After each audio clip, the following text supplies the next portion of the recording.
Hello upcoming officers, అందరూ ఎలా ఉన్నారు? బాగా చదువుతున్నాను ఆశిస్తున్నాను. Welcome back to my channel. Friends, చాలామంది నన్ను క్వశ్చన్స్ అడుగుతున్నారు. సార్, ఇండియన్ ఎకానమీ కానీ ఏపీ ఎకానమీ కానీ ఎలా ప్రిపేర్ అవ్వాలి, దేనికి ఎక్కువ ఇంపార్టెన్స్ ఇవ్వాలి, ఎన్ని మార్క్స్ వస్తాయి ఏపీ ఎకానమీ కానీ ఇండియన్ ఎకానమీ కానీ, టోటల్ 75 మార్క్స్కి ఇచ్చేస్తున్నారు సార్, కొంచెం ఎక్స్ప్లెయిన్ చేయగలుగుతారా అని చెప్పి అడుగుతున్నారు. సో అందుకే నేను డైరెక్ట్గా వీడియో చేద్దామని ఫిక్స్ అయ్యి చేస్తున్నాను అనమాట. ఏంటంటే మనకి 75 మార్క్స్ ఇచ్చారు, okay, Indian economy AP economy కలిపి. బట్ మనం సిలబస్ పరంగా చూసుకున్నట్లయితే 3 యూనిట్స్ ఇండియన్ ఎకానమీకి ఇచ్చారు, 2 యూనిట్స్ ఏపీ ఎకానమీకి ఇచ్చారు. Last 4th unit 5th unit AP economy ఉంది.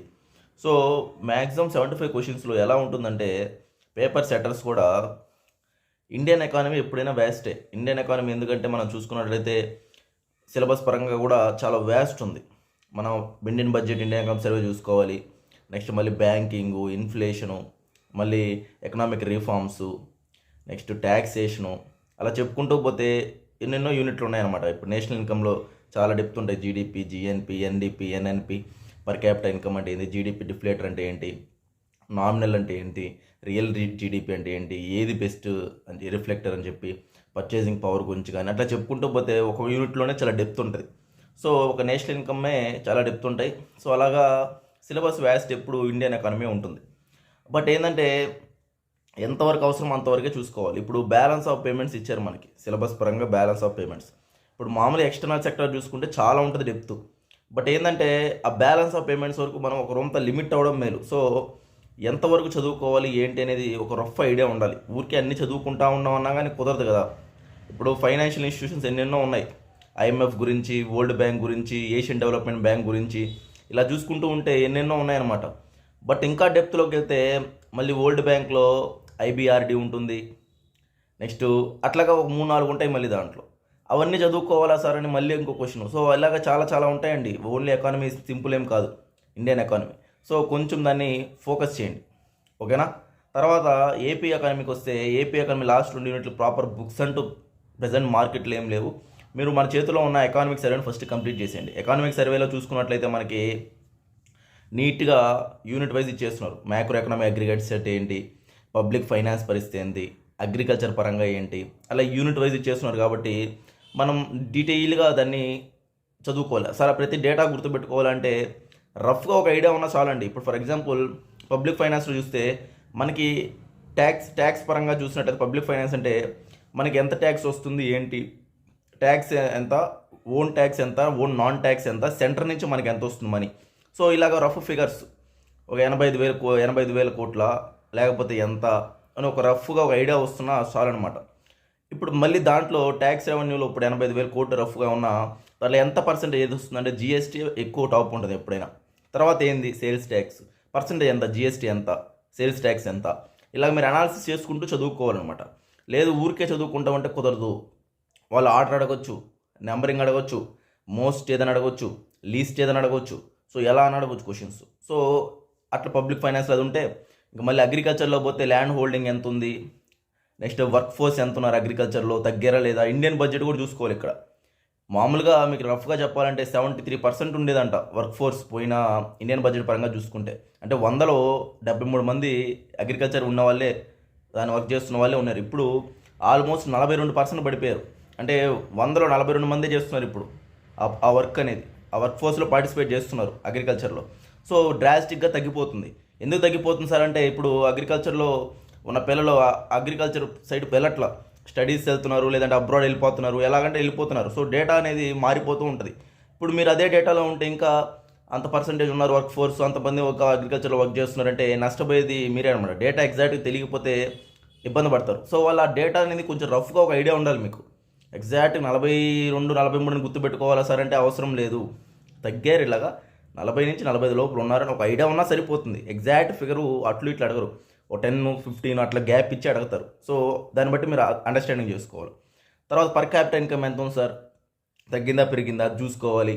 అలాగా ఏపీ ఎకానమీ సర్వేని కొంచెం అనాలిసిస్ చేస్తూ చదవండి. ఓన్లీ ఫిగర్స్ ఒకటే గుర్తుపెట్టుకుంటామంటే ఏం యూజ్ ఉండదు. అనాలిసిస్ చేసుకుంటూ ఉండాలి. ఫిజికల్ డెఫిసిట్ ఎంత పర్సెంట్ ఉంది జీడిపిలో, 3.5%, 4.6%, పోయినసారి ఎలా ఉంది, ఈసారి ఎలా ఉంది, తగ్గిందా పెరిగిందా ఫిజికల్ డెఫిసిట్ అనేది. సో ఇలాంటి డేటా అంతా చూసుకుంటూ రాసుకుంటూ పోయిన ఇయర్తో కూడా కంపేర్ చేసుకుంటూ ఉండండి. పోయిన ఇయర్తో కంపేర్ చేసుకున్నప్పుడు మీకు ఒక రఫ్ ఐడియా వస్తుంది అనమాట. అప్పుడు వాళ్ళు కూడా ఆ యొక్క కంపారిజన్ మీద అడుగుతారు క్వశ్చన్స్. పోయిన ఇయర్తో పోలిస్తే సరే ఇయర్ తగ్గిందా పెరిగిందా ఏంటి అని చెప్పేసి. అలాగే ఎకానమీని కొంచెం జాగ్రత్తగా వర్కౌట్ చేసుకోండి. ఇప్పుడు కరెంట్ అఫైర్స్ కూడా లింక్ చేసుకుంటూ ఉండాలి.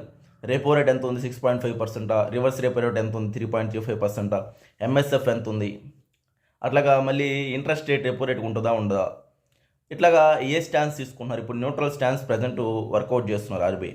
ముందుకైతే అకామిడేటివ్ స్టాన్స్ ఉండేది. అసలు మళ్ళీ దాని మీద అడగచ్చు ప్రజెంట్ దేని మీద వర్కౌట్ చేస్తున్నారు ఏంటి అని చెప్పేసి. నెక్స్ట్ మానిటరీ పాలసీ కమిటీలో చెప్పినట్లు 4 ± 2% కానీ ఒక 3 quarters కానీ వాళ్ళు కానీ దాన్ని ఫాలో కానీ కాకపోతే గవర్నమెంట్ సమాధానం చెప్పాలి. సో అది ప్రజెంట్ జాన్లోంచి ఫాలో కాలే 4 ± 2% అంటే 2 కానీ లేదా 6 కానీ. సో 4 ± 2 అంటే 4 - 2 2, 4 + 2 6, 2 నుంచి 6 లోపలే ఉండాలి ఇన్ఫ్లేషన్. అటు ఇటుగానే అయిందంటే 3 quarters వరుసగా, ఒక క్వార్టర్ ఏం పడించుకోరు, 3 quarters కానీ అయిందంటే దానికి సమానం చెప్పుకోవాలి వాళ్ళు. గవర్నమెంట్కి ఎందుకు రీజన్ ఏంటి అని చెప్పేసి మొత్తం చెప్పాలి. సో ఆ మానిటరీ పాలసీ కమిటీ గురించి చాలా జాగ్రత్తగా చూసుకుని ఎప్పుడు ఫామ్ అయింది, ఉర్జిత్ పటేల్ గారి రికమెండేషన్ వల్ల ఫామ్ అయిందనమాట. మెయిన్గా దాంట్లో ఎవరెవరు మెంబర్స్ ఉంటారు, 6 members ఉంటారు. అలాగా గవర్నమెంట్ సైడ్ నుంచి 3 members ఉంటారు. నెక్స్ట్ వాళ్ళ టర్మ్ ఎంత, 4 years టర్మ్ ఉంటుంది. మళ్ళీ వాళ్ళు రీఅపాయింట్ చేసుకోవచ్చు, మళ్ళీ రీఅపాయింట్మెంట్ ఏముండదు. అట్లాగే ఇక్కడ చూసినట్లయితే ఆర్బీఐ గవర్నర్ మెయిన్ చైర్మన్, దీనికి ఇంకో ఇద్దరు ఆర్బీఐ సంబంధించిన వాళ్ళే ఉంటారు. సో దాని కాంపోజిషను, ఏ ఇయర్ ఫామ్ అయింది మానిటరీ పాలసీ, ప్రజెంట్ ఏంది పరిస్థితి, ఇలాగా కొంచెం లింకింగ్ చేసుకుంటూ చదవండి. ఇండియన్ ఎకానమీ కాన్సెప్ట్ ఉంటేనండి, ఊరికే చదివితే కుదరదు.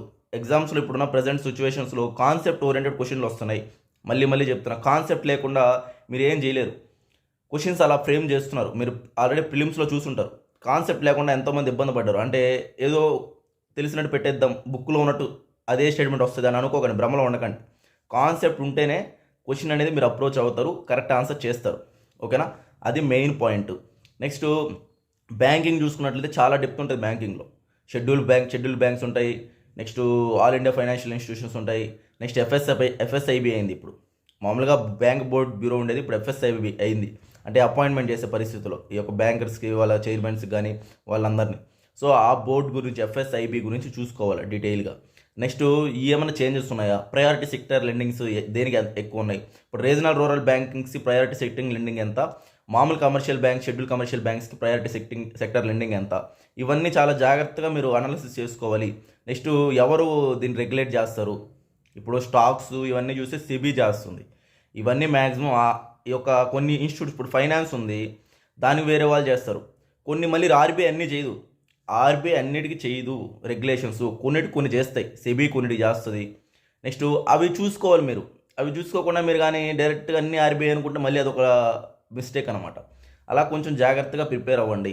ఓకేనా, జాగ్రత్తగా ప్రిపేర్ అవ్వకపోతే ఎగ్జామ్లో ఇబ్బంది పడాల్సి వస్తుంది. అది ఇప్పటి నుంచి ప్రిపేర్ అయితేనే మీకు చాలా యూజ్ అవుతుంది. ఓకేనా ఫ్రెండ్స్, ఇలా చాలా వీడియోస్ అనేవి నేను మీకు చేస్తూ ఉంటాను.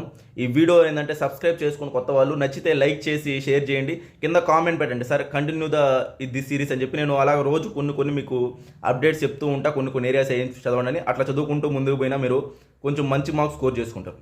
ఓకేనా ఫ్రెండ్స్, అయితే నెక్స్ట్ వీడియోలో కలుద్దామండి. Thank you, bye.